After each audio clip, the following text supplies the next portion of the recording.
Então, continuamos essa manhã tão abençoada. Começamos com o terço neste dia, que é a festa do Santíssimo Nome de Maria. Então, continuamos confiando a Nossa Senhora esse momento de oração, de reflexão, consagrando a ela todos os nossos pensamentos, palavras, desejos, nesse tempo de reflexão. Como falamos no início, vamos ter um tempo de reflexão hoje sobre as mulheres na Bíblia. Começando com esse momento, vamos refletir sobre algumas mulheres do Antigo Testamento. E logo teremos uma reflexão com o Padre Fábio sobre as mulheres do Novo Testamento. Justo nesse mês da Bíblia, aqui na Igreja do Brasil, o setembro, é um mês que nós dedicamos a agradecer a Deus por esse dom, da sua palavra viva, pela Sagrada Escritura. E antes de iniciar, assim com duas histórias, duas mulheres do Antigo Testamento que gostaria de oferecer para vocês como uma pauta de reflexão, de oração, gostaria que nós pudéssemos pensar no dom que é a Bíblia, essa palavra viva de Deus. A Bíblia que recolhe a história de salvação. E essa história, com tecido com milhares de vidas humanas. Pessoas como você, como eu, que Deus escolheu para serem protagonistas nesta história. Com suas virtudes, com seus grandes feitos, mas muitas vezes através de suas fraquezas, suas limitações e até seus pecados.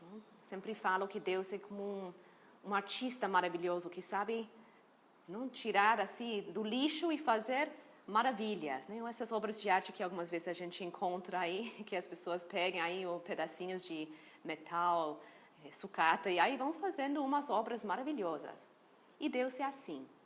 Então, aí vamos vendo na Bíblia essas histórias de gente pequena, gente limitada como você e eu, mas corações grandes, com fé perseverante.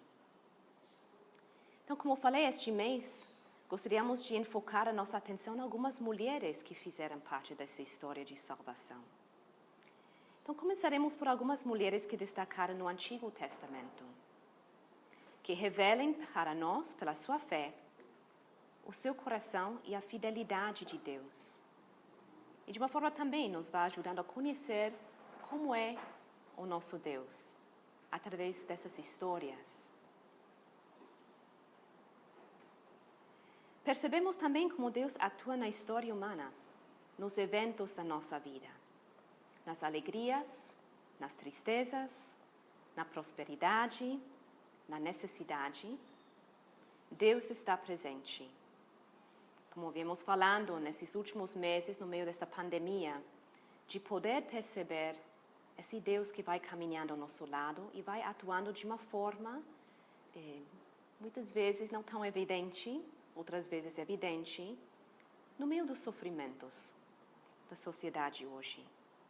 Mas Ele está aí presente, atuando, revelando o seu poder, sua fidelidade, pouco a pouco revelando quem Ele quer ser para nós nesse momento. Como veremos na história dessas mulheres.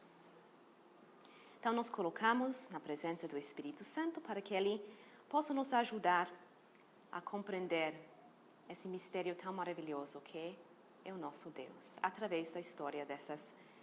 Pois escolhi a história de duas mulheres, porque tem muitas, mas hoje a gente tem um tempinho, tomara que também possa abrir um pouco essa sede para ir conhecendo um pouco mais as histórias que nos apresentam o Antigo Testamento na Bíblia. E como ajuda, estou usando um livro, que talvez para algumas lhes interessa, se chama Mulheres que Tocam o Coração de Deus, de uma teóloga brasileira que se chama Maria Cecília Domesi. E um livro que vai recolhendo a história de várias mulheres, desde a Bíblia até tempos contemporâneos.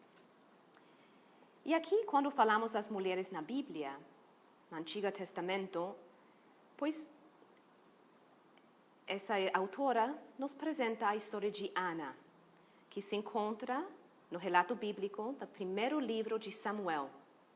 Então, primeiro livro de Samuel, capítulo 1, nos versículos 1 ao 2. E aqui essa autora nos apresenta Ana como uma mulher que se regozija no Deus da vida. No Deus da vida. Seu nome significa agraciada, pois Ana se tornou mãe por graça de Deus, que a livrou da esterilidade. Então, é interessante de ver, como falei, muitas vezes através das nossas limitações, Deus se faz presente de uma forma poderosa. Então, nessa cultura, nesses tempos, né, Ana estava casada com Elcana. Mas também Elcana tinha outra mulher, outra esposa, Fenena, com a qual tinha filhos. Mas, na verdade, Elcana amava mais a Ana. E Fenena, a outra esposa, provocava Ana. A insultava pelo fato de sua esterilidade. E passou a aproveitar-se da sua fertilidade, os filhos que ela estava dando para Elcana, para humilhar a Ana. Em sua dor, Ana chorava, deixava de se alimentar e se recolhia em oração, pedindo a Deus que revertesse a sua condição, que lhe desse um filho. E aqui eu paro para pensar em tantas mulheres, né, hoje, que talvez passem por essa situação de incerteza, do desejo de poder ter a alegria de um filho. E quantas orações têm elevado a Deus. Vamos rezar muito por essas mulheres hoje. Que Deus escuta suas orações e sua dor. E que elas possam crescer na confiança. E aí Elcana, o esposo da Ana, viu a tristeza e lhe disse: por que choras? E por que não comes? E por que estás de coração triste? Eu não te sou melhor do que 10 filhos? Mas Ana, também, sabendo do amor que o esposo tinha por ela, ela queria reverter a própria condição e pedia a Deus que tirasse daquela humilhação. E ela era uma mulher de ousadia e desprendimento. Então, embora que naquele tempo uma mulher por si mesma não pudesse ter acesso ao divino, né, as mulheres não podiam se interceder aí no templo, ela tomou a iniciativa, essa Ana, por isso fala aqui que ela é ousada, né? Ela toma a iniciativa de ir para o templo e apresentar-se diretamente a Deus para lhe pedir um filho. Além disso, fez um voto de que, se ela tivesse um filho, esse filho se dedicaria ao serviço de Deus. Então ela fez isso, foi sozinha, mesmo sem consultar o esposo, e foi lá para o santuário para pedir essa graça, com insistência. E é bem bonito, não? Convido vocês a ler, né, bem nos primeiros capítulos desse primeiro livro de Samuel, esta oração insistente e perseverante de Ana diante do Senhor, realmente vertendo o coração diante de Deus, pedindo com fé. Então, tem um momento, né, até um pouco engraçado, né, que Ana está aí, rezando, chorando, não? Constante. E aí vem o sacerdote Eli e observa. E pensa, essa mulher está bêbada. Né? Está aqui horas e horas e horas falando, parecia quase louca. Seus lábios se moviam num murmúrio, mas não dava para ouvir suas palavras. Aí estava Ana, derramando seu coração diante do seu Criador. E aí ele vem e fala, mulher, sai daqui, né? Você está bêbada. E ela fala, não estou. Estou aqui colocando diante do Senhor a minha aflição, a minha tristeza. Apenas estou me desafogando diante do Senhor. E que lindo essas palavras de resposta de Eli para Ana. Vá em paz. Que o Deus de Israel conceda o que você lhe pediu. Então, também vemos um momento bonito, Ana, na sua honestidade, compartilha, né, com esse homem de Deus a sua aflição e de ver que Eli se une nesta oração. E assim, ela volta para casa, cheia de esperança, e Deus atendeu a súplica. Ela deu à luz Samuel, pelo qual, né, tem o nome desse livro, né, os livros de Samuel, número 1 e 2, que vai relatando a vida desse grande homem que depois vai liderar o povo de Deus. Assim que desmamou o menino, Ana cumpriu sua promessa. E enquanto ela crescia diante do santuário, Deus concedeu a Ana e Elcana mais 3 filhos e 2 filhas. Então, de ver como Deus muitas vezes nos responde de uma forma muito mais e maior que nós esperávamos.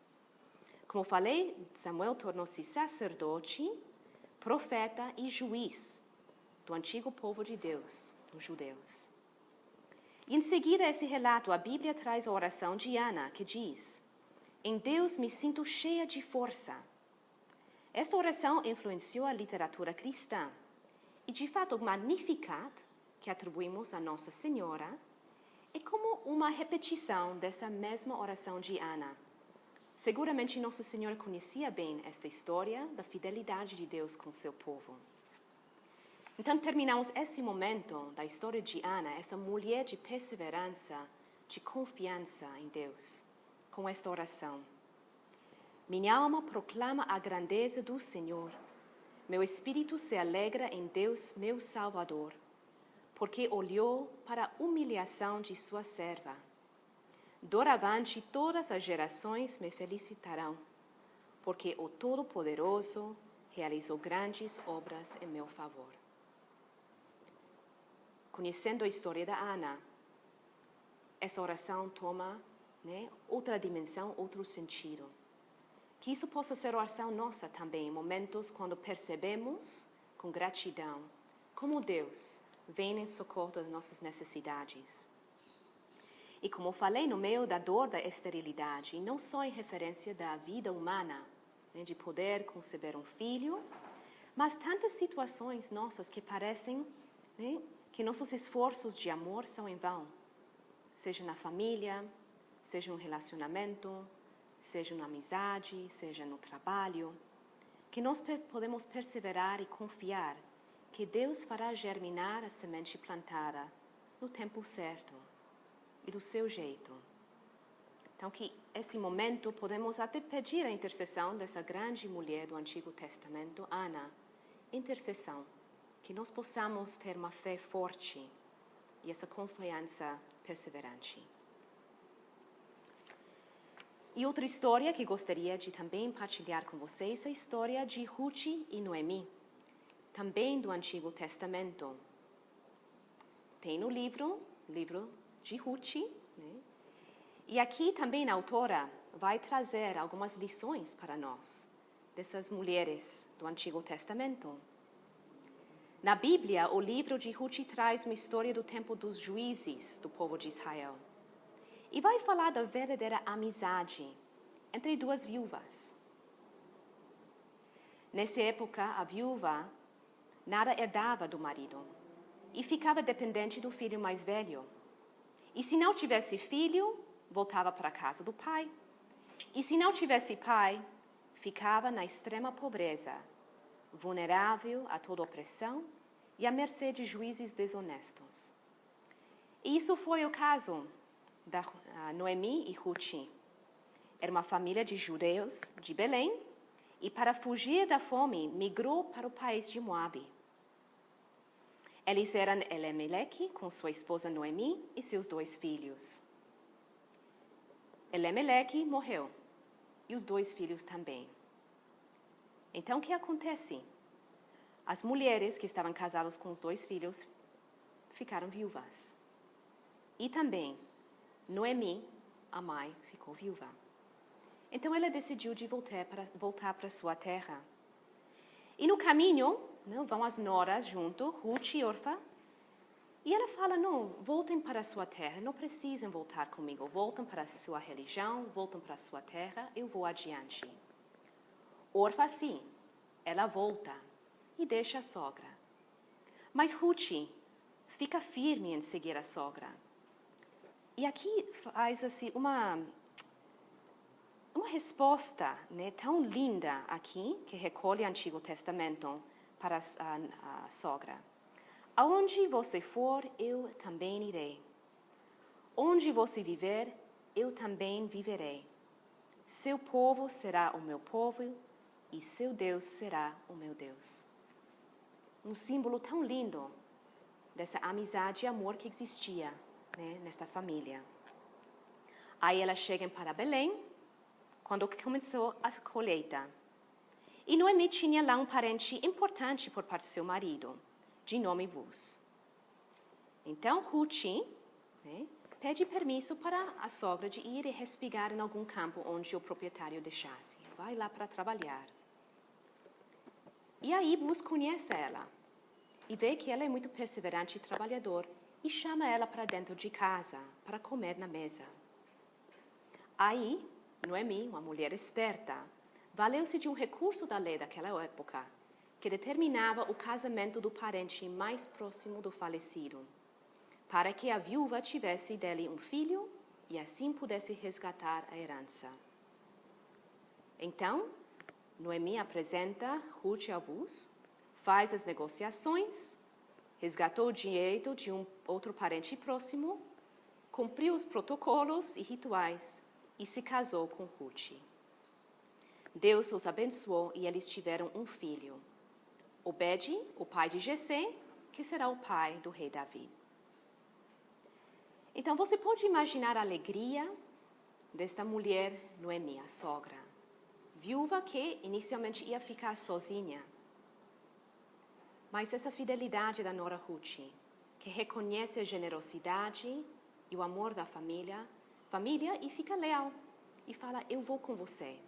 E como Deus abençoa essa lealdade, abençoa esse amor sincero. E aqui recolhe esse livro de Ruth, as palavras, essa oração que faz Noemi, quando finalmente pega no colo seus netos e fala, Javé seja bendito, ele não deixou que hoje faltasse para você um Salvador. O nome dele será famoso em Israel. Ele será para você um consolador e um apoio na velhice, pois quem o gerou é sua nora. A sua nora ama você e é melhor para você do que 7 filhos. Então, o que aprendemos com essa mulher, essas duas mulheres, desse livro de Ruth? Pois a generosidade de coração, de ser solidárias com os outros no infortúnio. Deus abençoa esses corações tão abertos e sinceros. Você vê que nenhuma nem outra só pensou em si. E você vê como Deus viu esse amor sincero e abençoou. E de ver como Deus também foi fiel, tanto para Noemi como Ruth.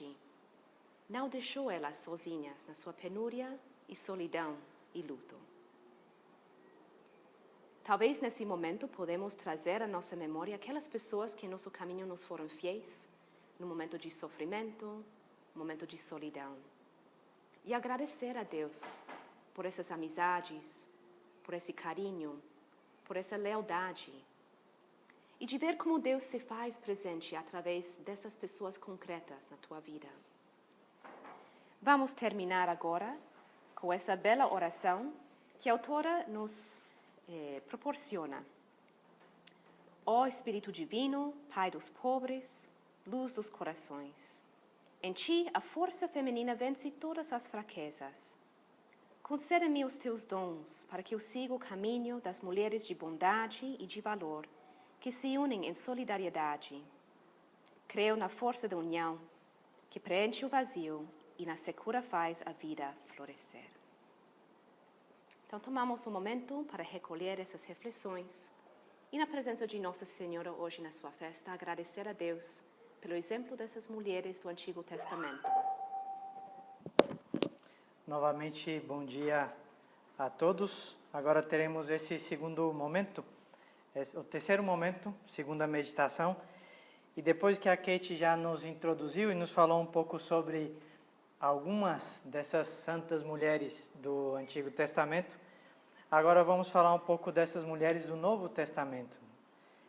As mulheres do Novo Testamento são aquelas que se encontraram com Jesus, no meio da multidão, na beira de um lago, num poço, num cortejo fúnebre, no momento de sofrimento, de dor, de arrependimento, ou no momento de alegria, numa visita à sua casa, no meio do caminho, em lugares e circunstâncias bem variados. Mulheres de distintas idades, procedências, diversas necessidades, diversas situações. Nesse livrinho que a Kate apresentou para vocês no início, a autora diz assim, a Maria Cecília Domese, no livro Mulheres que Tocam o Coração de Deus, ela faz essa reflexão. Jesus ultrapassou as leis sociais e religiosas que marginalizavam e excluíam as pessoas, entre elas as mulheres. Como elas, manteve proximidade e diálogo, ouviu seus pedidos, deixou que o tocassem, curou-as, as fez viver com dignidade e até pôs a aprender delas. Incluiu-as em seu movimento e muitas delas se tornaram suas discípulas. Há anos que esse tema da inclusão da mulher vai tomando uma certa preponderância.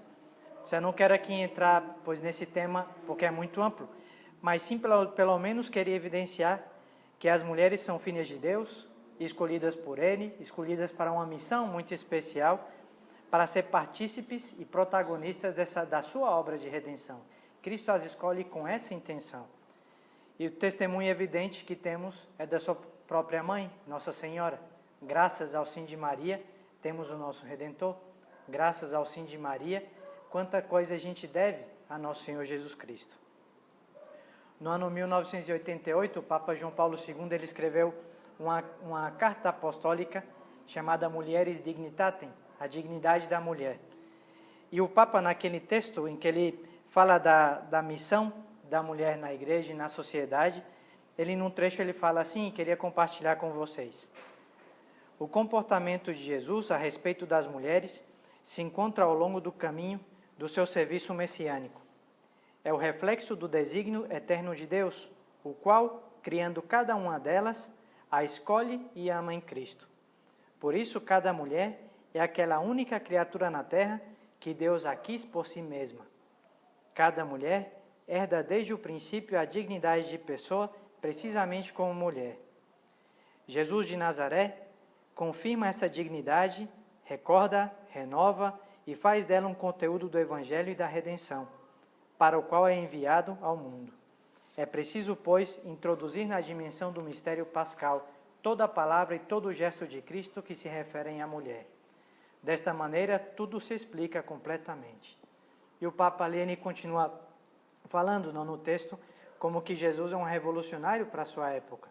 Numa sociedade em que a mulher não tinha importância nenhuma, ele a coloca numa posição de destaque e dá essa relevância. Ao preparar-me foi vindo, além das que estão no texto desse livrinho, algumas mulheres da Bíblia foram vindo mais.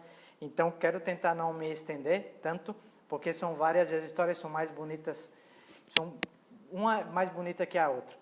E também queria, para ter um esqueminha, primeiro fazer um relato simples dessa história, dessa mulher do Evangelho, e depois um ensinamento que essa história pode nos trazer.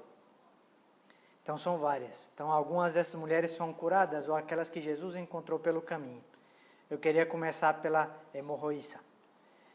Aos judeus lhe preocupava muito a questão da pureza, relacionando impureza corporal à espiritual. As mulheres, por exemplo, eram consideradas impuras quando estavam no período da menstruação ou nas semanas após o parto. E eis que uma mulher sofria de uma espécie de hemorragia contínua fazia mais de 12 anos. O sofrimento físico e moral que essa mulher tinha, sobretudo pela vergonha que ela passava, por isso que os judeus pensavam que isso era uma impureza e correspondia talvez a um pecado da pessoa. E ela tinha essa vergonha também, não? E esse peso no coração pelo afastamento social, e era considerada uma pecadora por todos. E Jesus estava a caminho da casa de Jairo para curar sua filhinha. E uma multidão seguia e o comprimia, porque já sabia de que Cristo era um homem que fazia milagres. E estavam curiosos para poder saber. E no meio do caminho, uma mulher, essa mulher, a hemorroíça, ela sabia que Jesus ia passar por aquele lugar. E ela pensou consigo, se eu tocar pelo menos na orla do seu manto, eu vou ficar curada. E ela tinha essa esperança, ela tinha essa fé. E ela faz. Jesus passa, ela toca na orla do manto e fica curada, ela até se assusta. Nisso Jesus para no meio do caminho e diz, quem me tocou? E os apóstolos, para mim que era Pedro, porque Pedro sempre ele solta aquelas frases dele, né? Fala, Senhor, olha o tanto de gente que está ao teu redor te apertando, como é que o Senhor pergunta quem é que me tocou? E então ele fala, alguém me tocou? E a mulher se sente interpelada, se aproxima de Jesus e fala, fui eu. E Jesus fala, mulher, a tua fé te salvou. E melhor dito, ele diz assim, filha, a tua fé te salvou. Vá em paz e seja curado do teu mal. Sua fé em Jesus era tão firme que ela tinha essa certeza, que bastava tocar no manto dele e ela ficaria curada. A gente pode pensar como uma superstição, mas ali era o próprio Deus que estava passando na frente dela e ela sabia disso, acreditou nisso. Quantos de nós sentimos literalmente sangrar o nosso coração e a nossa alma? O sofrimento por alguma doença, a incompreensão ou julgamento injusto dos demais, a vergonha pelos nossos pecados, a dificuldade de superar uma falha, uma perda por alguém que partiu, e a cura está ao nosso alcance, ao alcance da nossa mão. Essa mulher viu Jesus passar e tocou lá no manto dele. Parece que ele não percebe, não o vejo, ele está longe, não está ao meu alcance, não me escuta, ou sou indigno, quem sou eu para pedir isso a ele? Mas ele se sente tocado por qualquer um dos seus filhos. Mesmo que no meio da multidão, ele sabe que fui eu, ele reconhece a minha fé. Vai, filha, tua fé te salvou. Uma segunda história. O óbolo da viúva, a oferta da viúva. Já estava próxima a Páscoa, e Jesus se encontrava em Jerusalém, e ele foi ao templo rezar, ao templo de Jerusalém. E ele ali estando sentado, parece que se distraiu, não, mas ele começa a olhar as pessoas que vão depositar sua oferta no cofre que tinha lá no templo de Jerusalém. E ele via como alguns ricos passavam, sabia que era rico pelas vestes que usavam, e depositava grandes quantidades de dinheiro. Até que ele observa uma viúva depositar 2 pequenas moedas. E aqui na minha imaginação é como se ele cutucasse assim os apóstolos, olha lá. Já percebeu? E diz assim o Evangelho, em verdade vos digo, esta pobre viúva deu mais do que todos os que lançaram no cofre, porque todos deram do que tinham de sobra. Esta, porém, pôs de sua pobreza tudo o que tinha para o seu sustento. De sua pobreza, ela pôs tudo o que tinha para o seu sustento, não do que lhe sobrava. As viúvas em Jerusalém eram mulheres quase sem direitos. A mulher ela dependia do marido, era como se fosse propriedade do marido. E quando a mulher ficava viúva, se ela tinha filhos, era obrigação do filho mais velho cuidar da mãe. Mas se ela não tinha filhos, algum parente próximo, um irmão, era quem deveria cuidar dela, se tinha condições. Às vezes o irmão não tinha condições ou simplesmente rechaçava. Então as mulheres viúvas estavam destinadas a morrer de fome, estavam destinadas a não ter nada na vida. Quando Jesus vê essa pobre viúva, ela que dá tudo o que tinha, vê toda a confiança que ela deposita nas mãos do Senhor. Tudo que ela tinha de material para sustentar, ela coloca, Senhor, está nas tuas mãos. Coloca nas mãos de Deus. Sua presença está no Senhor, a sua esperança está no Senhor. Tem um salmo que eu gosto muito, que ele diz, confia teu caminho ao Senhor, espera nele e ele atuará. E ela confia realmente no Senhor. Em que eu tenho colocado a minha esperança? Onde está a minha esperança? Nas coisas materiais, nos alicerces humanos, que são bons e a gente necessitamos deles, necessitamos da nossa família, necessitamos de ter um trabalho que nos sustente materialmente, necessitamos ter saúde, mas não basta desses alicerces humanos, temos que ter a Deus também. Tem situações que é nos tirado esse tapete, o desemprego, uma pessoa querida que morre, a saúde que perdemos, ou ficamos doentes. E Jesus, por meio dessa mulher, nos faz ver isso, dessa viúva, o que deposito no coração do Senhor. Santo Inácio de Loyola, ele diz assim, ou melhor, antes de dizer essa frase de Santo Inácio de Loyola, essa semana eu estava conversando com uma pessoa muito querida, que a filha adolescente, teve que extrair um tumor e não sabia se era cancerígeno ou não. E ela dizia, padre, como é difícil, né? Ela dizia literalmente assim, a gente quer ceder o controle a Deus, mas não soltamos totalmente, ficamos com o controle na mão também. Deixamos ali com Cristo, mas só que a gente quer segurar ainda. Santo Inácio de Loyola, ele numa linda oração, nos seus exercícios espirituais, ele fala assim, e até um canto bem bonito, que em espanhol ele rima, mas só que em português não. Diz assim, toma, Senhor, minha liberdade, minha memória, entendimento e vontade. Todo o meu haver e possuir, tu me destes a ti, Senhor, e a ti, Senhor, lhe torno. Tudo é teu, disponha de mim, segundo a tua vontade. Dá-me teu amor e graça, isso me basta. Uma terceira personagem, a viúva de Naim. Outra viúva que se cruza no caminho de Jesus, dessa vez nessa cidadezinha de Naim, que é pertinho de Nazaré. E Jesus estava em Cafarnaum, indo em direção a Nazaré e passa por essa cidadezinha de Naim. E Jesus estava de passagem, ele não ia entrar nessa cidade. E ele vê que na porta da cidade um cortejo fúnebre. E ele percebe que é uma mulher viúva no funeral do seu filho único. Lembra-se do que eu acabo de falar? Então, uma viúva, se não tem um marido, não tem quem sustente. Quem vai sustentar o filho? Se era o filho único e morreu, quem vai sustentar essa mulher? Jesus se compadece, sente compaixão, diz o Evangelho, quando vê essa situação. Se aproxima da mulher e diz, não chores. E por que Jesus fica tão profundamente comovido? Porque o mesmo vai acontecer com sua mãe. Ela vai estar, Nossa Senhora vai estar no funeral do seu filho único. Nossa Senhora viúva, porque já não estava José, vai estar no funeral do seu filho único. E não no funeral, mas no suplício, no sacrifício da cruz do seu filho único. Jesus se compadece, toca na maca e diz, menino, eu te ordeno, levanta-te. E o menino foi ressuscitado por Jesus naquele momento. Não seria o mesmo que viria a ocorrer com sua Mãe Santíssima? E Jesus ali, ele não hesita em fazer esse milagre. Ele não faz para se aparecer, ele faz por aquela mãe. Quanta dor padece uma mãe que vê o filho sofrer, e mais ainda quando vê o filho morrer. É uma dor que só quem já passou sabe o que é. Para mim é fácil falar. Já tive muitos funerais desse tipo.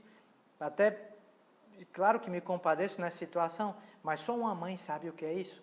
Imagina uma mãe perder o seu filho. Imagina Nossa Senhora vendo o seu filho ser preso, vendo o seu filho ser flagelado, vendo o seu filho ser cuspido na cara, vendo o seu filho carregar aquela cruz, vendo o seu filho crucificado e morrer ali. E mais ainda o ser enterrado.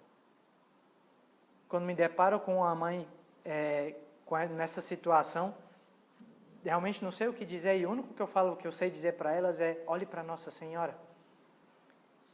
E me vem à mente, digo para essa mãe, olhe essa imagem de Nossa Senhora da Piedade, a Pietà, aquela Pietà de Michelangelo que está no Vaticano, que é Nossa Senhora com Jesus no colo.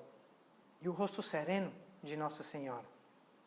Um rosto dolorido, mas sereno. O coração de Nossa Senhora com certeza ali estava partido completamente, e ela com seu filho nos braços. E digo para essa mãe, ela também viu o sofrimento e a morte do seu filho Jesus, e o acolheu morto no seu colo, mas ela também foi testemunha da sua ressurreição. Peça a Maria, digo a essa mãe, que console seu coração e que seu filho também esteja com o Senhor no céu. Que Nossa Senhora alcance esse consolo, de ter essa certeza que Ele está no céu. Ela sabe o significador que você está passando. Nossa Senhora, nossa mãe, que ela interceda por todas as mães que passam por essa situação. Uma quarta mulher, importante também, no relato do Evangelho, a samaritana. Os encontros de Jesus no Evangelho não são por acaso. Jesus estava a caminho de volta à Galileia. E Jesus, ele quis passar pela Samaria.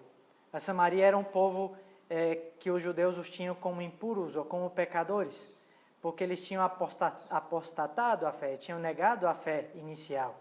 E era uma fé misturada, fazia uma espécie de sincretismo religioso, hoje que misturava a fé judaica com a idolatria.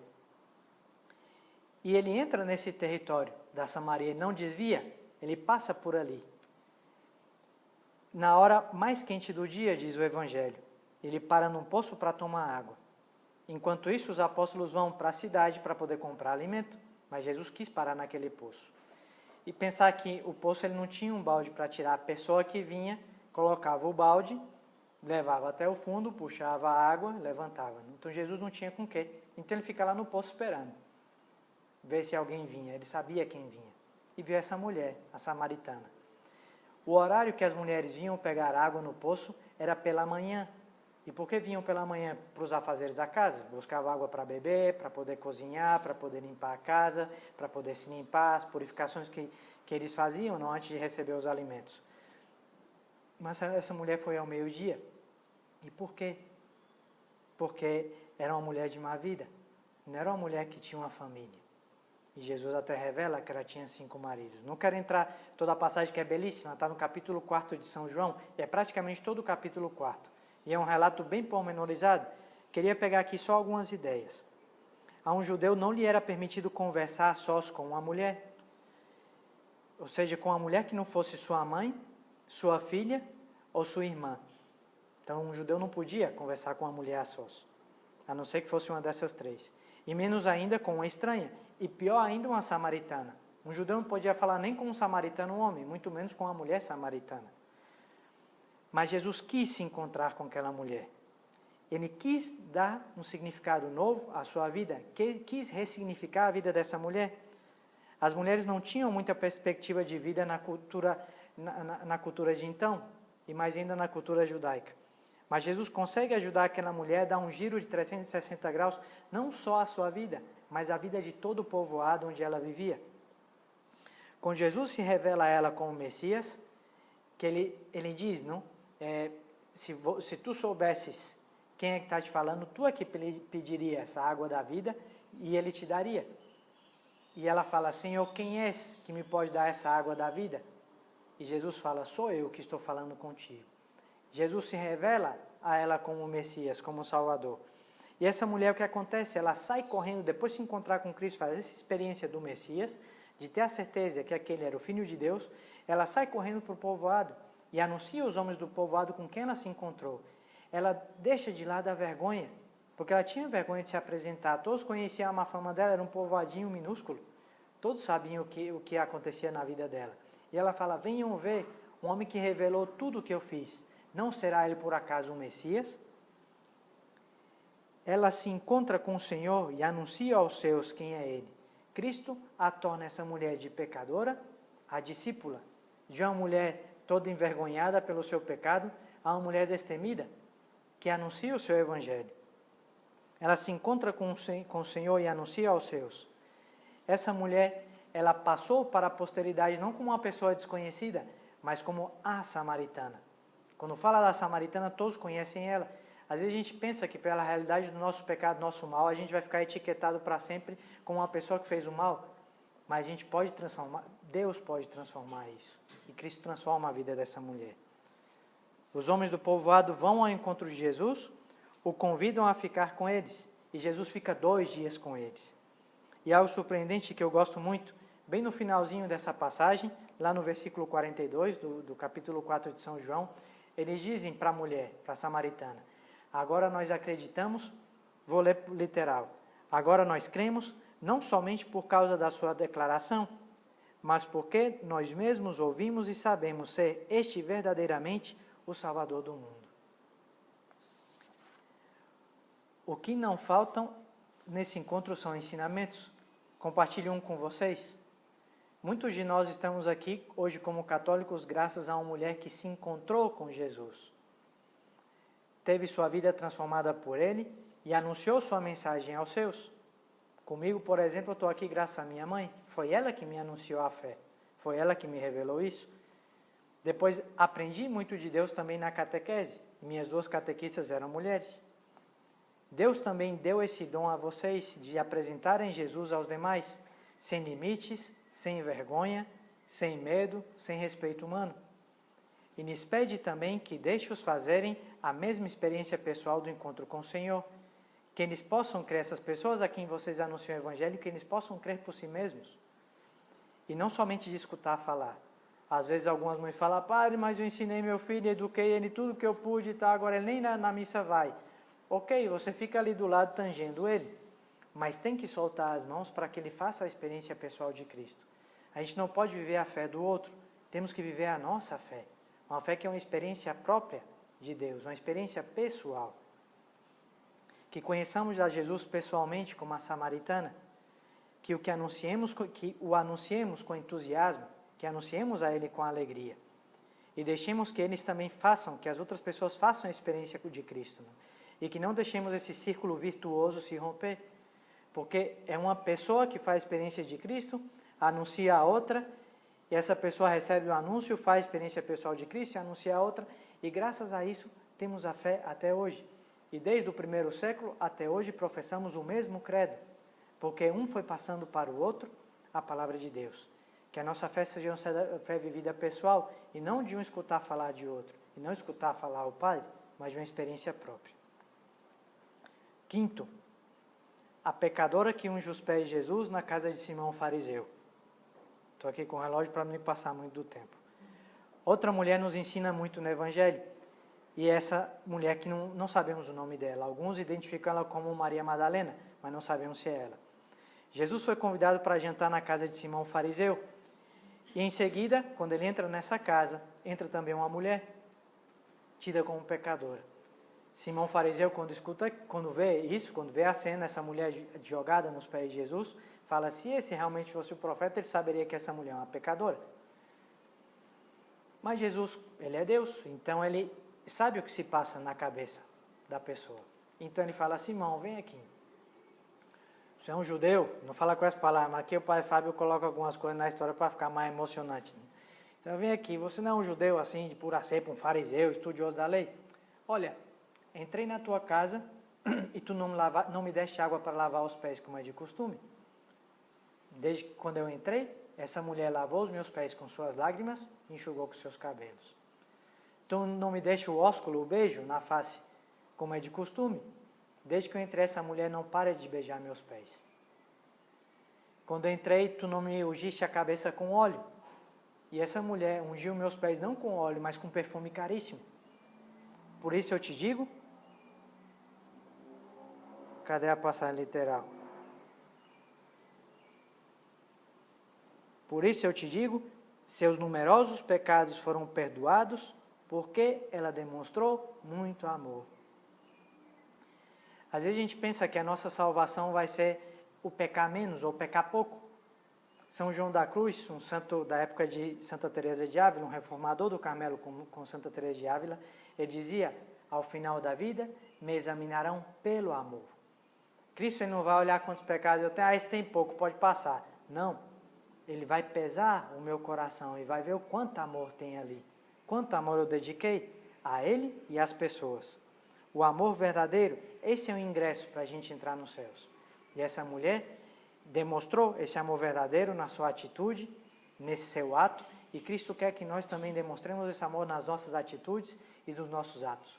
E se eu sou uma pessoa que amo, naturalmente, não peco. Ou se peco, peco menos, ou com menos gravidade. Mas a nossa tendência deve ser buscar o bem e não evitar o mal, simplesmente. Sexta mulher, e aqui entramos no âmbito das discípulas de Jesus. E queria falar primeiro das amigas de Jesus, Marta e Maria. Jesus tinha amigas? Tinha. Hoje em dia, na cidadezinha de Betânia, está a Igreja da Amizade. E ali trata-se da casa de Marta, Maria e Lázaro. Esses três grandes amigos de Jesus, amigos com maiúscula. Sendo essa cidade tão pertinho de Jerusalém, está a menos de 10 quilômetros. E aqui a imaginação do Padre Fábio de novo. Eu imagino que a Sagrada Família, quando Jesus era pequeno, quando ia de Belém até Jerusalém, tinha que buscar um lugar para pousar. E eles pousavam nessa casa, nessa casinha de Betânia. Seguramente eram pessoas próximas da família, não de Nossa Senhora ou de José. E quando eles iam para a Páscoa, iam para o Templo de Jerusalém, talvez ficavam ali naquela casa. Ainda na minha imaginação, penso que Jesus, ainda menino, não via a hora de encontrar-se com os seus amigos, tamanha era a intimidade deles. E tem duas passagens que queria recordar desse encontro de Jesus com suas amigas. Ele, quando chega em Betânia, ele entra na casa de Marta. Quando chega lá, Maria se senta aos seus pés e Marta lá correndo para poder fazer as coisas da casa, como boa anfitriã, queria receber bem a Jesus. Nisso, Marta fica brava e fala, na intimidade, ela dá uma bronca em Jesus, fala, Senhor, por que você me deixa aqui trabalhando? Pede para minha irmã vir aqui me ajudar. E Jesus fala até um tom, parece ser simpático, não? Eu penso assim, Jesus sorrindo, não? Essa Marta, você não muda, né? Você ir correndo com suas coisas, você se inquieta e te preocupa com muitas coisas, mas só uma é necessária. Maria escolheu a melhor parte e essa não lhe será tirada. E Maria ali, sentada aos pés de Jesus. Em outra ocasião, Jesus é avisado que seu amigo Lázaro está doente, ou seja, o irmão de Marta e Maria. Já tinha passado já algum tempo, talvez 2 anos. Jesus é avisado que é doente, ele aguarda alguns dias e recebe a notícia da morte desse seu amigo. Lindo é o relato e o diálogo de Jesus naquele momento. Não queria recordar simplesmente que mal soube Marta da chegada de Jesus e saiu correndo ao encontro dele. E mais adiante, faz essa linda profissão de fé, Marta. Sim, Senhor, eu creio que Tu és o Messias, o Filho de Deus vivo, aquele que devia vir ao mundo. Depois Marta sai correndo, avisa a Maria que Jesus está lá e ela diz isso a Maria, o Mestre está aí e te chama. Maria, seguramente o coração dela arde quando escuta falar que Jesus está lá. É o amigo dela. E ela sabe que seu amigo é o verdadeiro Deus encarnado. E ela sai correndo. Diz assim, mal escutou Maria que Jesus estava ali, se levantou e foi correndo encontrar-se com ele. Vendo-a chorar e vendo a comoção do povo, Jesus também chorou. É o versículo mais curto da Bíblia, e Jesus chorou, porque se compadece com a morte do amigo, e se compadece vendo a sua amiga querida sofrer e chorar. Cristo ressuscita Lázaro, e dias depois, Lázaro o convida a um banquete na sua casa, que é a preparação já de Jesus para o banquete da última ceia e para o banquete do Cordeiro, que é a sua paixão. São muitos ensinamentos que a gente poderia colocar aqui, e o tempo também está acabando. Queria destacar em primeiro lugar esse amor de Maria, que se colocava aos pés de Jesus para o escutar. Quantas vezes a gente está correndo de um lado para o outro e não sabemos parar para escutar Jesus e contemplá-lo? Que bom que vocês hoje estão dedicando essa manhã, ou os que vão escutar depois só a gravação do retiro, dedicam esse tempo para escutar Jesus. O que Ele tem para dizer para mim? Quando é uma pessoa importante que a gente quer conversar e quer ver, a gente senta aos pés dele para escutar. Ontem atendi uma senhora já idosa, já de certa idade, e era bonito, ela falou, e eu só escutando, não falava nada. Ela falou, padre, que bom que tem alguém para me escutar. Eu falei, não, você continua, tem nada para falar? Não, eu falei, tem muitas coisas, mas vou falar você primeiro.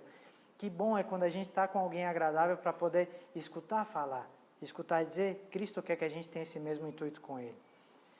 Marta então estava fazendo errado? Não, ela queria dar uma boa recepção para Jesus. Não é assim quando a gente vai visitar alguém? A gente chega na casa, tem alguém que faz sala, que era Maria, e tem uma pessoa que está lá preparando.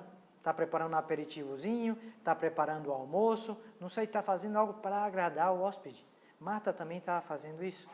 E Marta, ela queria que Cristo entrasse no seu coração. E Ele entrou. E por isso ela faz essa profissão de fé. Sim, Senhor, eu creio que Tu és o Messias, o Filho de Deus vivo, aquele que devia vir ao mundo. Quando a gente tem essa intimidade com o Senhor, a gente é capaz de fazer esse pronunciamento de fé. E para finalizar, a última das personagens do Evangelho, dessas santas mulheres, que queria compartilhar aqui com vocês. Se trata de Maria Madalena. Só vou pedir um favor, por agora, esqueçam um pouquinho aquela Maria Madalena da série. Porque há distintas mulheres nos Evangelhos. E às vezes querem identificar Maria Madalena com todas elas. Mas a única que nós sabemos com certeza que se trata da nossa Maria Madalena é aquela da qual Jesus expulsou os 7 demônios, que era uma mulher que estava doente e Jesus a curou. E o fato principal, aquela que esteve aos pés de Jesus na cruz e que foi a primeira discípula do ressuscitado, a primeira aquela a quem Jesus anunciou a sua ressurreição e apareceu a ela ressuscitada. Várias mulheres seguiam Jesus, entre elas as mães dos seus discípulos, de alguns dos seus discípulos, e também aquelas que foram curadas por ele. Maria Madalena era uma delas. Ela seguiu Jesus desde que quando o encontrou até os pés da cruz. Muitas vezes ela aparece ao lado de Nossa Senhora. A Madalena tinha um amor incomensurável, um amor sem medida por Nosso Senhor. Grande deve ter sido sua dor ao ver seu Senhor flagelado, carregando aquela cruz, sendo crucificado, depois morrendo e nos braços de Nossa Senhora. Mas ali estava ela, junto com Maria, ao seu lado e ao lado de Jesus, seu filho. Pouco era o que ela podia fazer agora, mas algo ela queria, algo ela sentia no coração, tinha necessidade de prestar pelo menos uma última homenagem ao seu Senhor. Então, ao não poder ungí-lo no sábado,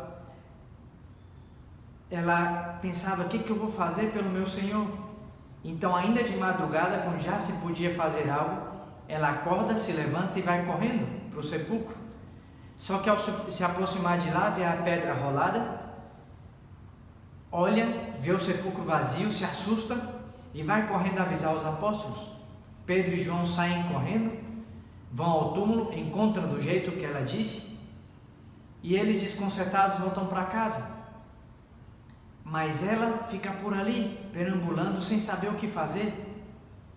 E ela encontra um senhor, encontra um rapaz por lá e pergunta, pensando que ele é o jardineiro: foste tu que o levaste? Me diga onde o colocou para que eu possa ir lá ungí-lo, para que eu possa ir lá buscá-lo. E ela, ainda sem conseguir enxergar, aquele homem olha para ela e diz: Maria. Quanto deve ter soado forte no coração daquela mulher aquela pronúncia, aquela fala. E ao escutar seu nome de uma maneira que só uma pessoa podia dizer, e era o seu Senhor.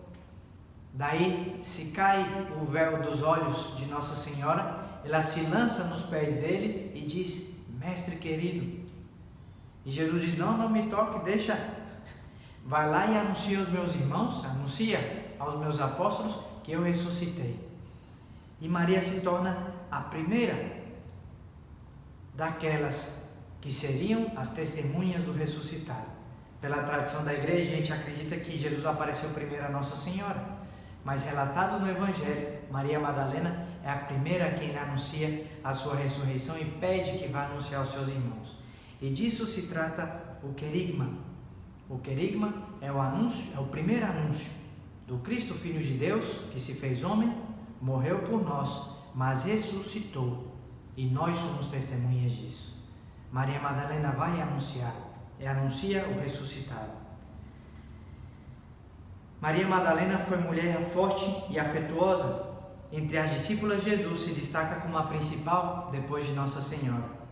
Foi a ela que Jesus confiou seu primeiro anúncio, o anúncio da ressurreição, como dizia agora há pouco. Diz a tradição da igreja que ela foi grande apóstola e grande evangelizadora das primeiras comunidades cristãs, assim como os apóstolos. Desde os inícios do cristianismo, ela é celebrada com uma memória litúrgica muito especial para ela, mas em 2016, o Papa Francisco eleva a sua memória litúrgica à categoria de festa, igualando a mesma categoria de festa que se dá aos apóstolos. O apostolado das mulheres na obra da evangelização, em toda a história da igreja, é algo inegável e algo que não pode passar batido, apesar de não ser divulgado. Talvez muitas não ocupam lugar no palco, um lugar ali como protagonistas, mas são elas as que preparam aqueles que um dia ali estarão em primeira fila. Mães, catequistas, religiosas, consagradas, que nos sustentam com sua oração, ou no campo da educação, da formação e da direção de almas. Quantas que dão sua vida em hospitais, casas de repouso e atenção aos menos favorecidos. Elas vivem o Evangelho com sua vida e com seu testemunho de caridade e de fé prática faz muito, muito mesmo aos olhos de Deus e aos olhos dos homens. E para concluir, só uma menção àquela que é a maior e a primeira das discípulas de nosso Senhor Jesus Cristo, Maria Santíssima, Maria de Nazaré, a nossa mãe. Ela é a mãe do sim, ela foi a primeira que acreditou no anúncio. É a ela a quem a gente deve a nossa salvação, claro, em primeiro lugar seu Filho Jesus, mas graças ao sim de Maria temos tão grande Redentor, como diz muito dos hinos da igreja. Graças a Maria Santíssima temos o exemplo de uma mulher forte, temos o exemplo de uma mãe que esteve sempre ao lado do seu filho e daqueles a quem ele confiou como filho. Ela esteve junto a Jesus até os pés da sua cruz, o acolheu nos seus braços morto, com o coração espedaçado, mas cheio de esperança. Que Nossa Senhora, Nossa Mãe Santíssima, seja o compêndio de todas essas mulheres santas, as quais no retiro de hoje a gente mencionou. Que seja ela a nossa fiel intercessora, que seja ela o caminho que nos leva ao Pai, o caminho que nos leva ao seu Filho Jesus, e que ela nos alcance a salvação, que ela nos alcance essa felicidade que nunca se acaba, essa felicidade que a teremos plenamente junto a ela e a seu Filho Jesus nos céus. Que Nossa Senhora interceda por nós e que todas essas santas mulheres da Bíblia, que hoje compartilhamos com vocês, sejam o nosso exemplo de vida e cuide de cada um de nós. Deus abençoe vocês.